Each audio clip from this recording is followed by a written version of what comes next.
주 예수의 은혜와 평강이 함께 있기를 축원합니다. 오늘 본문의 말씀은 다니엘 5장 전체를 읽어야 되지만 분량이 좀 많아서 마지막 부분 핵심 말씀만 우리 함께 읽었습니다. 오늘 본문에 나오는 벨사살은 느부갓네살 이후에 6번째 등장하는 왕입니다. 앞장 즉 4장과의 시간 차이가 조금 있습니다. 23년여 차이가 있습니다. 우리는 한 장을 넘기지만 그 역사로 본다면 23년의 정도의 차이가 있다는 말입니다. 벨사살은 바벨론의 마지막 왕입니다. 그 마지막을 하나님께서 한 징조를 보여주십니다. 벨사살 왕이 연회를 베풀고 있을 때 한 손가락이 나타나서 왕궁 벽에 글씨를 새깁니다. 그 글씨의 내용은 뭐냐면 바벨론 제국과 벨사살 왕에 대한 하나님의 계시입니다. 그래서 오늘 25절에 보니까 메네메네 데겔 우바르신이 그 글씨의 내용입니다. 이 글씨는 다니엘만이 해석을 합니다. 읽을 수가 있고 해석이 가능한 문장이었습니다. 메네라는 말은 세다, 계수하다, 한계를 정하다는 뜻입니다. 그러니까 벨사살의 통치 횟수를 하나님께서 계수하고 또 끝날 때가 되었다라는 의미입니다. 메네라고 하는 말이 2번 반복하는데 이건 강조의 의미를 두고 있습니다. 그래서 벨사살 때문에 그 죄악 때문에 바벨론 제국이 멸망할 것이다라는 의미를 가지고 있습니다. 데겔이라는 뜻은 저울로 무게를 달았다 뜻인데 저울은 하나님의 심판, 판단 기준을 상징합니다. 이 저울의 지혜본이 벨사살의 무게가 너무 가볍다라고 하는 겁니다. 그래서 심판을 받을 수밖에 없다 이렇게 말합니다. 우는 그리고라는 뜻이고요. 바르시는 나누어지다, 주각나다라는 뜻입니다. 이걸 합쳐보면 어떤 내용이냐면 바벨론 제국이 하나님에 의해서 메대와 바사에게 넘어갈 것이고 결국 바벨론은 끝날 것이다, 멸망할 것이다, 심판할 것이다 라는 의미인 것입니다. 사랑하는 성도 여러분, 하나님은 지금도 온 우주 만물을 비롯한 세상의 모든 것들을 주관하시고 다스리고 있음을 믿으시기를 바랍니다. 역사 속에서도 마찬가지입니다. 오늘 본문에서도 벨사살 왕은 물론이거니와 바벨론 제국도 하나님에 의해서 세워졌지만 또 하나님에 의해서 멸망하고 심판을 받게 됩니다. 오늘 본문에 등장하지만 결국 이 벨사살 왕도 마지막에 죽임을 당하게 되고 결국 바벨론도 멸망하게 됩니다. 바로 메대와 바사에게 넘어가고 맙니다. 새 나라가 등장한 것입니다. 새 왕이 아니라 나라가 아예 멸망해버리고 새로운 나라와 새 왕이 등장한다라고 하는 것입니다. 그래서 가만히 보면 이 세계 역사라고 하는 것이 그렇게 흘러갑니다. 한 나라가 망하니까 끝이 아니라 다른 나라가 이제 올라옵니다. 한 왕이 죽으면 그 나라가 끝나는 것이 아니라 새 왕이 등장하면서 그 나라를 또 이어가기도 합니다. 아수르가 무너지니까 바벨론이 또 세워지지 않습니까? 그런데 시간이 가니까 바벨론이 이제 무너지고 메대와 바사가 또 등장합니다. 또 메대와 바사가 끝나는 것이 아니라 그 후에 헬라가 일어나게 되고 그 후에 로마가 일어나게 되고 계속해서 우리가 지금 살아가는 이 시간 속에서 역사는 지금도 흘러가고 있다라고 하는 것입니다. 그러면서 어떤 나라는 힘을 발휘해서 강대국이 되기도 하고 또 어떤 나라는 힘을 완전히 잃어서 속국이 되기도 하고 또 핍박을 당하기도 합니다. 어떤 나라는 폭군이 등장해가지고 그 나라 백성들이 힘들게 어렵게 살기도 하고 또 어떤 나라는 지혜로운 왕이 등장해서 나라가 부강해지고 잘 사는 일들도 일어나게 된다라고 하는 것입니다. 또 강한 나라가 약한 나라를 잡아먹기도 하고 또 강한 왕이 약한 왕을 짓밟기도 하는 것이 오늘 우리가 살아가는 이 세상 속에서 그대로 흘러가고 있다고 하는 것입니다. 요즘에 세계 흘러가는 것도 그렇지 않습니까? 보면 이상하다, 이러다가 나라가 망하는 것 아니야? 이러다가 세계가 전쟁 나는 것 아니야? 라고 할 정도로 위기가 있을 수 있고 종잡을 수 없을 만큼의 미래가 어떻게 될까 걱정과 우려가 있을 수가 있다라고 하는 것입니다. 우리는 그런 마음 가질지 몰라도 그러나 이 역사 속에서 하나님은 지금도 보이지 않게 일하시고 있다라고 하는 것을 우리는 믿어야 한다고 하는 것입니다. 어떤 사람은 이 일을 보고서 우리나라만 보고서도 어떻게 하나님은 가만히 계시는가, 부정과 비리가 난무하고 정의가 사라지고 공의도 사라지고 어떻게 선하게 사는 사람이 피해를 입고 억울하게 누명을 씌워 죽고 나쁜 사람들이 더 잘 되고 있는 모습을 왜 가만 내버려 두냐 하면서 하나님에 대한 존재에 부정을 하거나 신앙에 대한 회의감을 들고서 멀어진 이들도 있고, 교회에 대해서 하나님에 대해서 비방하고 조롱한 이들도 적지 않다라고 하는 것입니다. 혹시 여러분 가운데는 그런 마음 있지 않습니까? 제가 방금 드린 말씀처럼 이렇게 돌아가는데, 이렇게 악하게 돌아가는데 왜 하나님은 일하시지 않는가? 왜 하나님은 가만히 계시는가? 진짜로 안 계시는 분 아니신, 진짜로 안 계시지 않는가라고 생각하십니까? 그런 마음 내려놓기를 바랍니다. 하나님은 일하시는 분이십니다. 지금도 하나님은 우리를 보고 계시고 역사 속에서 하나님이 주권을 일하시고 있음을 믿으시기를 바랍니다. 그냥 일하실 뿐만이 아니라 보시고 심판을 내리시기도 하고 징계하시기도 하시는 분이 우리 하나님이시다라고 하는 것입니다. 오직 하나님만이 진정한 주권자임을 믿으시기를 바랍니다. 우리의 생사 화복도 오직 하나님의 주권 안에 있음을 믿으시길 바랍니다.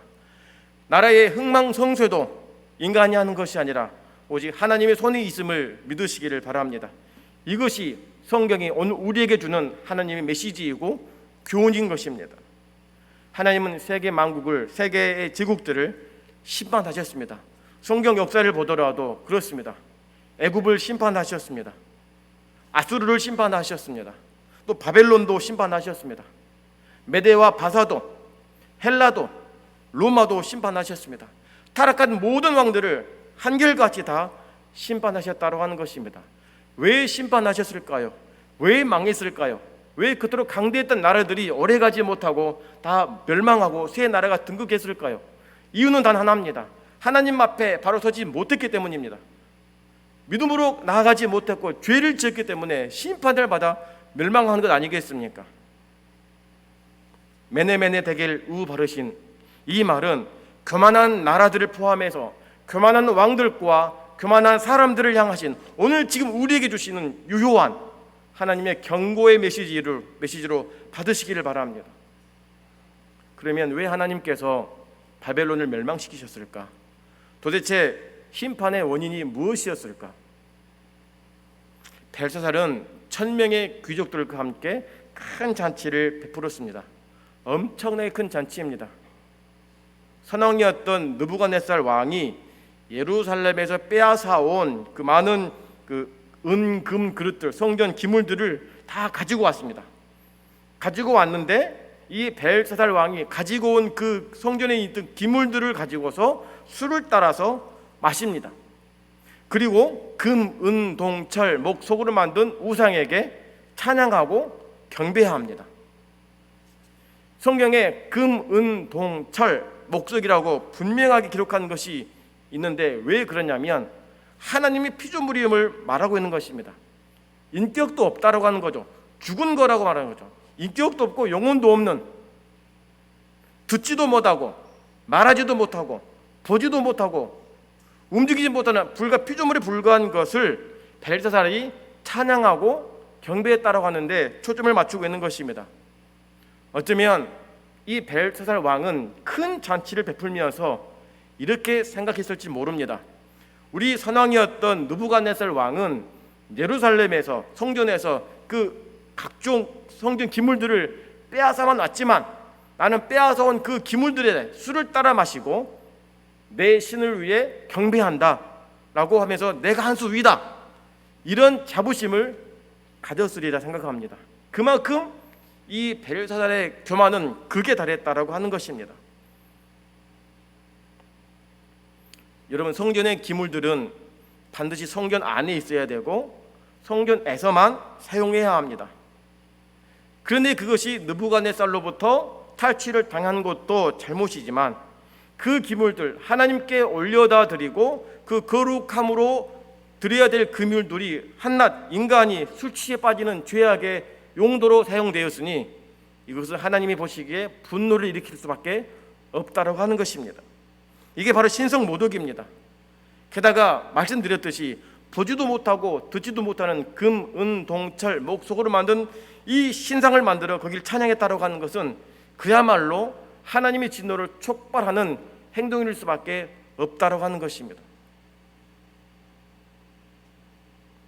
사랑하는 성도 여러분, 오늘 우리들은 매일매일 우리에게 주시는 하나님의 은혜에 대해서 날마다 기억하고 항상 감사해야 됩니다.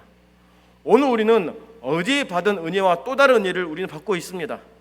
내일은 오늘 받은 은혜와 또 다른 은혜를 우리에게 주실 줄로 믿습니다. 그렇기 때문에 이 은혜를 기억하면서 날마다 감사하고 찬양하고 경배하는 것이 오늘 저와 여러분들이 해야 될 믿음의 자세임을 기억하시기를 바랍니다.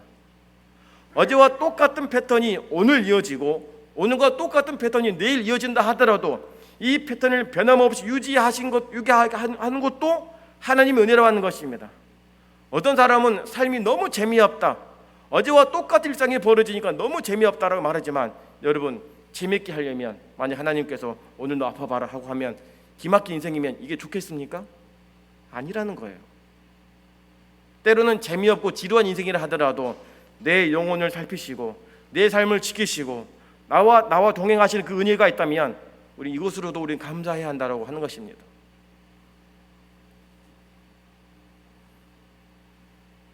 하나님께 드려야 될 믿음의 고백을 한낱 우상에게 바치면 안 됩니다.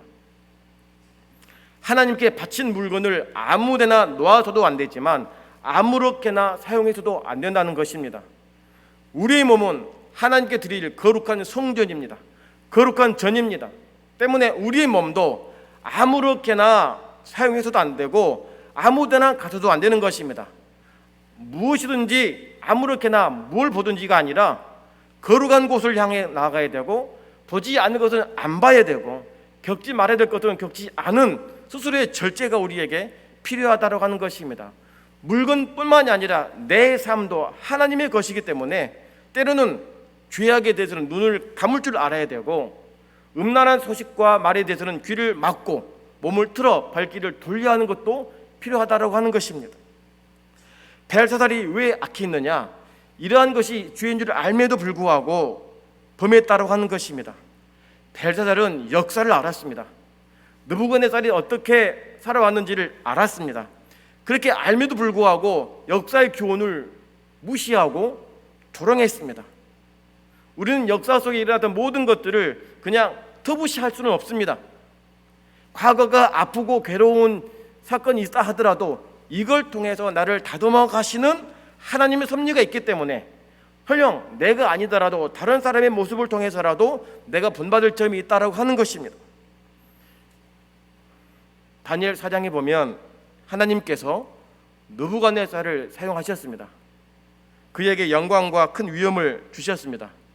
그러니까 온 나라의 백성을 비롯한 열국들과 나라들이 느부갓네살 왕을 두려워 떨었습니다. 하나님이 권세를 주시니까 모든 주변 나라들과 열국과 백성들이 두려웠던 것입니다. 그런데 이것이 갑자기 교만해지니까, 느부갓네살 왕이 교만해지니까 하나님이 주신 그 권위에 대해서 이제는 내 힘으로, 내 권력으로 살리기도 하고 죽이기도 하고 낮추기도 하고 높일 수 있다라고 교만 떤 것입니다. 하나님이 가만히 보시니까 이거 안 되겠다 싶어서 그걸 다 뺏어가 버립니다. 하나님께서 영광과 그 왕위를 뺏어가 버립니다. 그랬더니 어떤 일이 일어나느냐? 4장 읽어보면 나옵니다. 소처럼 풀을 뜯어먹고 삽니다. 정신병이 들어버립니다. 비참하게 삽니다. 그렇게 7년의 세월 동안 그렇게 살아갑니다. 여러분 7년이 꽤 긴 세월 아닙니까? 그 왕의 신분이 갑자기 소가 되어가지고 풀을 뜯어먹으며 정신착란 증세를 가지고 있는 것입니다. 그러다가 하나님 은혜로 다시 정신이 돌아옵니다. 그러면서 깨닫습니다. 그 깨달은 내용이 무엇이냐? 37절의 말씀인데 우리 함께 읽어보겠습니다. 4장 37절 말씀입니다. 시작. 그러므로 지금 나 느부갓네살이 하늘의 왕을 찬양하며 칭송하며 존경하노니 그의 일이 다 진실하고 그의 행하심이 의로우시며 무릇 교만하게 행하는 자를 그가 능히 낮추심이니라. 아멘.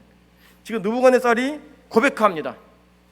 그 전에 교만해 있을 때는 내 힘으로 모든 것을 할 수 있다라고 했는데 징계를 받고 매를 맞고 나서 보니까 내가 아니구나, 하나님이시구나라고 하는 것입니다. 하나님께서 낮추기도 하시고 높이시기도 하시는구나, 나의 교만함을 깨뜨리셨구나라고 고백하는 거예요. 느부갓네살이 37년 동안 왕위에 있었습니다. 그 다음 왕들은 단명합니다. 2년, 4년, 9개월 이렇게 짧게 이어갔습니다. 벨사살 친부가 몇 년을 했냐면 17년을 했고요. 벨사살 왕은 12년을 했습니다. 그 12년 가운데에는 친아버지가 원정에 가 있는 동안 대리통치한 기간도 포함됩니다. 그래서 얼추 계산해 보면 느부갓네살이 죽은 후에 아무리 길게 잡아도 35년 미만으로 통치를 하게 됩니다. 이 역사 속에서 다니엘이 함께합니다. 그래서 이 역사를 다 압니다. 하나님께서 이 바벨론을 어떻게 움직여 가시는지, 그 왕이 세워질 때마다, 왕이 등극할 때마다 어떻게 무너지고 어떻게 세워졌는지에 대해서 다니엘이 확실히 압니다. 그러니까 이 상황 앞에서 다니엘이 이 벨사살에게 어떻게 말하느냐, 5장 22절부터 23절의 말씀을 좀 길지만 함께 읽어보도록 하겠습니다. 지금 벨사살이 교만해서 성전 기물들의 술을 따라 마시면서 이 죄를 짓고 있는 모습에 다니엘이 하는 말입니다. 22절 23절 시작. 벨사살이여, 왕은 그의 아들이 되어서 이것을 다 알고도 오히려 마음을 낮추지 아니하고 도리어 스스로 높여서 하늘의 주제를 거역하고 그 전 기명을 왕의 앞으로 가져다가 왕과 귀인들과 왕후들과 군궁들이 다 그것으로 술을 마시고 왕이 또 보지도 듣지도 알지도 못하는 금, 은, 동, 철과 목석으로 만든 신상들을 찬양하고 도리어 왕의 호흡을 주장하시고 왕의 모든 길을 작정하시는 하나님께는 영광을 돌리지 아니한지라. 요즘 말로 말하면 사이다 발언입니다. 감히 왕에게요, 목 날아갈 행동입니다. 그러나 다니엘은 말합니다. 죄를 짓고 있거든요. 죄를 짓고 있는 모습에 다니엘은 말할 수밖에 없는 것입니다. 어찌 영혼 없는 우상에게 절을 하면서 하나님께 찬양하지 않습니까? 라고 말하면서, 다 알면서 22절 보십시오. 다 알고도 오히려 마음을 낮추지 왜 않습니까? 라고 말하는 것입니다. 이렇게 하다가는 하나님의 심판을 받아 멸망할 걸 알면서도 왜 합니까? 라고 하는 거예요. 뭘 아는 겁니까? 느부갓네살의 삶을 보고 알거든요. 여러분, 알면서 범한 죄는 모르고 범하는 죄보다 훨씬 죄질이 나쁩니다. 알면서 다른 사람을 위험에 빠뜨리는 것과 실수로 다른 사람을 위해 빠뜨리는 것은 죄의 질 자체가 다릅니다. 물론 모르고 범하는 죄는 사실 좋은 것도 아니지만, 그러나 알면서 범하는 죄가 훨씬 더 나쁘다는 것입니다. 우리가 죄인 줄 알면서도 그 죄의 길로 빠졌다고 하는 것은 하나님으로부터 변명을 할 수 없다고 하는 것입니다. 벨사살은 느부갓네살의 삶을 보면서 자신에게도 경고로 받아들여져 했습니다. 나도 잘못 살면 저렇게 심판받을 수 있겠구나. 느부갓네살이 교만하다가 하나님이 징계를 받아가지고 소가 되어가지고 풀을 뜯어먹고 살고 있는데, 나도 자칫 잘못하면 저렇게 살 수 있으니까 정신 바짝 차려야겠구나, 하나님 잘 섬겨야겠구나, 이게 정상적인 사고의식 아니겠습니까? 그런데 알면서도 행하지 않았다고 하는 겁니다. 얼마나 교만했으면 이렇게 행했냐라고 하는 거예요. 솔로몬의 아들 르호보암도 마찬가지입니다. 솔로몬은 말년에 우상 숭배에 빠졌습니다. 백성들은 솔로몬을 위해서 일하느라 허리가 부러질 지경이었습니다. 아침부터 밤늦게까지 일하느라 죽을 지경이었는데 솔로몬이 죽고 나서 르호보암이 왕이 됩니다. 그러니까 백성들은 새 왕이 등극하자 무언가 기대합니다.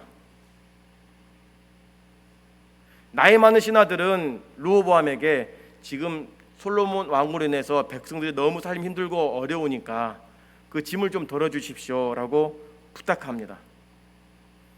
반면에 르호보암과 같이 자랐던 젊은 친구들은 강하게 나갑니다. 아닙니다. 이럴 때일수록 더 강하게 붙여야 백성들이 왕의 권위 앞에 고개를 조아립니다. 더 강하게 나가야 됩니다. 강경론을 펼칩니다. 르호보암은 젊은 친구들의 말을 따라 강하게 나가다가 어떻게 됐습니까? 열지파가 떨어져 나가버리고 말았습니다. 그래서 남유다와 북이스라엘로 나눠지게 되어버리고 맙니다. 아버지의 삶을 제대로 보지 못했습니다. 솔로몬은 초창기에는 복을 많이 받았지만 노년에 우상숭배에 빠져 죄에 빠져서 하나님으로부터 버림을 받았습니다. 그러면 르호보암도 그걸 깨달아야 합니다. 한 사람이, 한 왕이 정신 차리지 못하고 잘못 내린 결정으로 인해서 민족이 나눠지게 되고 고통이 이어져 가게 되었다고 하는 것입니다. 하나님은 오늘도 역사를 통해 경고하십니다. 오늘도 우리 주변의 사건들을 통해 우리에게 경고하고 계십니다. 우리는 이 사건과 상황 앞에서 정신을 차려야 합니다. 하나님의 경고에 귀를 기울여야 합니다. 이게 개인적으로든 가정적으로든 교회적으로든 민족적으로든 세계적으로든 이 원리는 마찬가지입니다. 반드시 하나님의 경고는 우리에게 주어집니다. 우리가 질병이 있을 때 질병의 초기 신호가 있지 않습니까? 이 초기 신호를 잘 잡으면 미연에 방지하고 고쳐서 건강하게 살 수 있지만 이것을 대수롭게 여기지 않고 무시하다가 병이 커져서 손도 못 써서 이제 기다리는 상황이 있지 않습니까? 하나님은 바로 이와 같습니다. 한번 죄 지었다고 단번에 심판 내리시는 분이 아니시라 사인을 주십니다. 경고를 하신다라고 하시는 것입니다. 우리는 이 사인과 경고의 신호를 기울이지 못하고 캐치하지 못한다면 우리도 하나님의 심판을 피할 수 없음을 기억하시길 바랍니다. 메네메네 데겔 우바르신, 이 말씀이 우리에게 떨어지면 우리는 더 이상 희망이 없고 소망이 없습니다. 계산이 다 끝난 상태이기 때문인 것입니다. 그러면 왜 벨사살이 이런 죄를 범했을까요? 교만 외에는 달리 답은 없습니다. 교만 때문입니다. 쾌락 때문입니다. 벨사살은 1000여 명의 귀족들을 모아놓고 잔치를 벌였고 또 빼앗아온 성전 기물들을 가지고 술을 마셨습니다.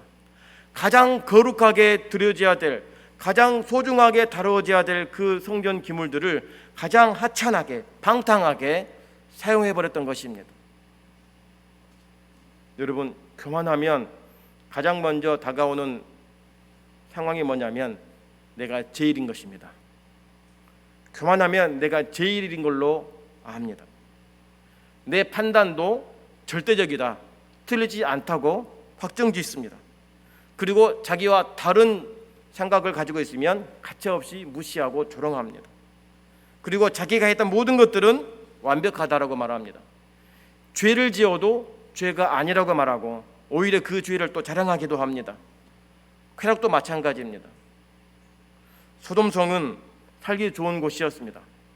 오죽하면 성경에 보니까 롯이 그곳을 선택했을 때에 마치 여호와의 동산과 같았다라고 할 정도로 소돔은 사람 살기 좋은 곳이었습니다. 겉보기에는 사람 살기 좋은 곳이었을지 몰라도 그 속이 영적 상태는 더러움의 상징이었습니다. 죄악의 도성이었습니다. 음란이 가득했습니다. 동성애가 가득하고 남색이 창궐을 했습니다. 보기는 좋았지만 속을 들여다보니까 냄새가 장난이 아니죠. 이런 죄악의 도시가 없는 것입니다. 그러면 롯이 거기를 갔을 때 느꼈다면 어떻게 됩니까? 나와야 됩니다. 화려한 도시였어도 그 죄악의 도시라면 나와야 하는 것, 나의 거룩함을 지키기 위해서라면 나와야 하지만 나오지 않고 거기 눌러 삽니다. 그러면서 한 해 두 해 가면서 롯도 그 분위기에 묻혀서 이제 영적으로 무감각해집니다. 오죽하면 롯의 사위들이 심판을 예고했을 때도 농담으로 여겼겠습니까? 성경은 이 롯의 마음에도 의로운 심령이 상했다라고 말할 정도로 롯도 많이 변심을 했습니다. 우리가 살고 있는 이곳은 어떨까요? 우리가 살고 있는 이 시대는 어떤 세상일까요? 소돔 못지않는 죄악이 범람하고 있습니다. 언제부턴가 성경이 죄라고 말함에도 불구하고 사회는 죄가 아니라고 주장하기 시작합니다. 오히려 자연스러운 본성이라고 외치고 있고, 진리를 말하고 죄라고 말하면 탄압한다고, 인권 침해한다고 오히려 우리를 조롱합니다. 이런 모습을 보신 하나님께서 얼마나 분노를 감추지 못하실까요? 하나님은 그런 시대의 남은 날수를 반드시 계산하고 계실 것입니다. 그리고 곧 정산할 날이 올 것입니다. 저울에 달았던 결과를 발표하실 때가 곧 임박해 왔습니다. 심판의 방식은 다양합니다. 벨사살 왕은 그날 밤에 목숨을 잃고 그 나라도 망했습니다. 다른 방식 심판도 있을 수가 있죠. 자연재해라든지 경제적인 어려움이라든지 전염병이라든지 이것으로 인해서 사람들이 힘들고 어려움에 처하고 고통을 당할 수도 있고, 때로는 이것을 견디지 못하고 목숨을 끊는 일들도 있습니다. 개인적으로든 공동체적으로든 다양한 방식으로의 심판들이 우리에게 있을 수 있다라고 하는 것입니다. 그 재앙의 원인이 한 나라의 왕의 죄악 때문일 수도 있고, 하나님 앞에 바로 서지 못했던 신성 모독 때문일 수도 있습니다. 때로는 사회가 타락했기 때문에 소돔과 고모라처럼 타락으로 말미암아 심판을 내릴 수도 있습니다. 그러나 그런 현상이 나타났다고 해서 하나님의 심판이야 라고 확정짓거나 단정지으면 우리는 안 됩니다. 그런 발언을 우리는 조심해야 됩니다. 어떤 사람은 온 세계를 떠들썩하게 했던 각종 질병들에 대해서 이건 하나님의 심판이다라고 말합니다. 요즘에 코로나가 하나님의 심판이다라고 말합니다. 지진이 쓰나미도 하나님 심판이라고 말합니다. 그러나 이렇게 단정짓거나 말하는 것도 조심해야 하지만, 그렇다고 하나님의 심판이 아니다라고 말하는 것도 우리는 조심해야 됩니다. 우리는 단편적인 모습을 보고 하나님의 심판이다 아니다라고 쉽게 말할 수 있지 못하다라고 하는 겁니다. 그럼 우리는 어떻게 될 것인가? 이런 상황들을 보고 우리가 어떻게 판단하고 어떻게 살아갈 것인가 라고 하는데 우리 핵심이 있는 것입니다. 우리는 이러한 시대 가운데 있을 때에, 혼란스러운 가운데 있을 때에 우리는 어떻게 살아야 할까라고 하는 이 당혹스러운 세상 가운데에서 하나님의 말씀 앞에 서는 것 외에는 답이 없습니다. 하나님의 말씀 앞에 서서 하나님의 뜻을 구하는 것입니다. 그러면서 나는 하나님 앞에 어떤 자세로 살아가고 있는지를 돌아보아야 합니다.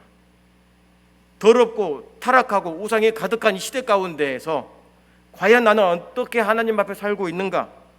이 사회가 무엇 때문에 타락했는지, 우리가 하나님 앞에 어떤 부분이 잘못되었는지, 우리가 하나님의 경고를 무시하고 산 지가 얼마인지, 어떤 경고 무시했는지, 알고도 무시하고 살아왔지 않은지를 우리가 냉철하게 나 자신을 돌아볼 필요가 있다고 하는 것입니다. 우리가 역학조사라고 하지 않습니까? 어떤 병에 걸리면 의사하는 기본적인 질문이 있습니다. 뭐 드셨습니까? 라고 하는 겁니다. 뭐 드셨습니까? 이걸 추리해봐야 질병을 1차적으로 알 수 있는 것입니다. 우리 사회가 힘들고 어려움 가운데 있을 때, 아파하고 있을 때, 그 주님이 오실 때가 직감하고 있을 때, 우리는 심판이다 아니다를 떠나서 이 시대 속에 나는 하나님 앞에 어떻게 바로 서 있는지를 나 자신을 보는 게 먼저다라고 하는 겁니다.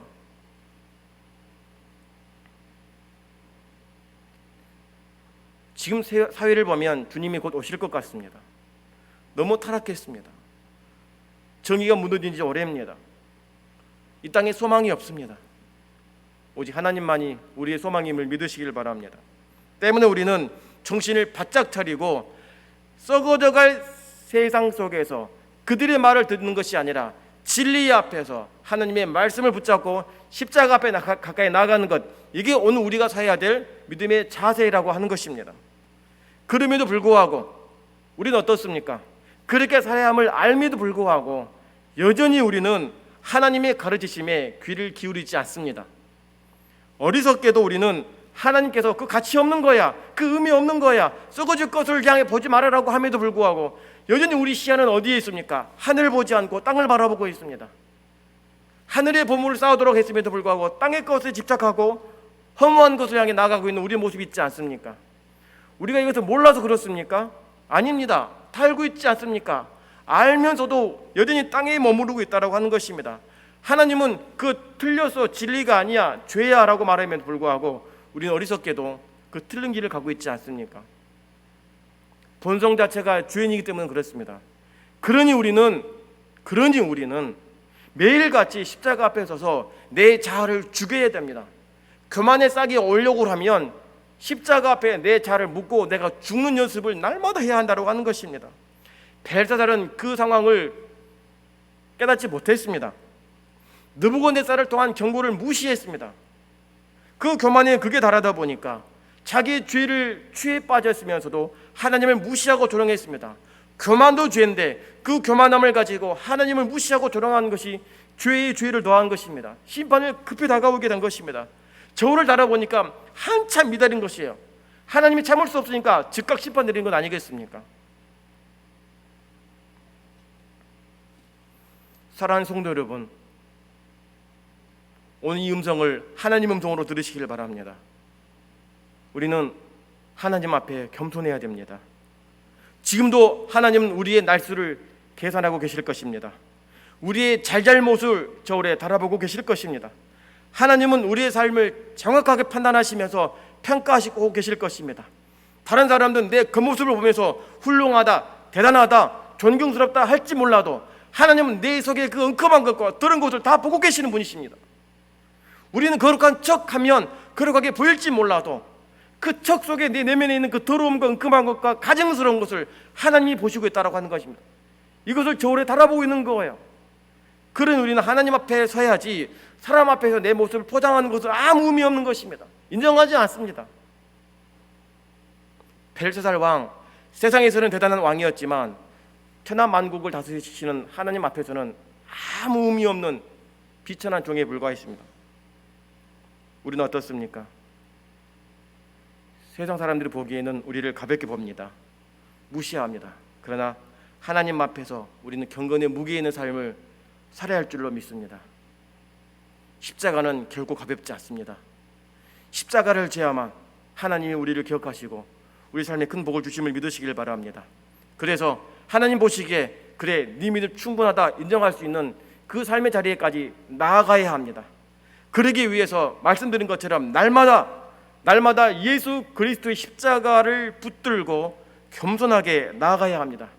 그러면서 매일같이 나는 없고 주님만 있습니다, 나는 주님 아니면 아무것도 아닙니다라는 그 고백을 매일같이 되뇌고 고백해야만이 내 교만은 올라오지 않습니다.